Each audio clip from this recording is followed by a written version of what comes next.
শুভ সকাল। প্রতিদিনের pre market আপডেটে আপনাদের স্বাগতম।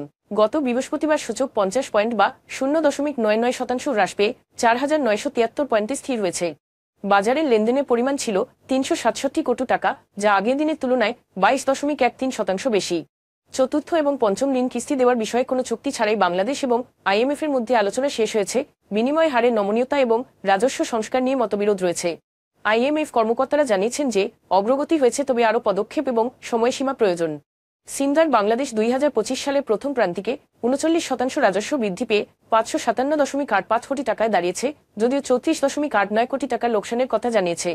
শেয়ার প্রতি লোকসান 3.50 টাকায় পৌঁছেছে। এর পেছনে রয়েছে ছাড়ের কারণে মার্জিন হ্রাস, উচ্চতর আর্থিক ব্যয় এবং কর ব্যয় বৃদ্ধি।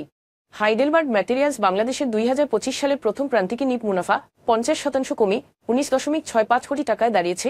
মূলত রাজস্ব 11% কমে 429.58 কোটি টাকা হওয়ায় এই ফলাফল।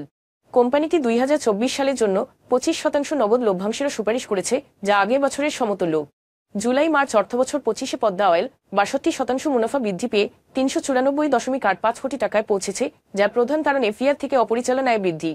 এর ইপিএস 40.20 টাকায় উন্নীত হয়েছে, যেখানে সুদের হার বৃদ্ধির কারণে অপরিচালনায় 55% বৃদ্ধি পেয়েছে। এখন এ পর্যন্তই। বিকেলে আবারও আসছে ডেইলি মার্কেট আপডেট নিয়ে। সে পর্যন্ত আমাদের সঙ্গেই থাকুন। ধন্যবাদ।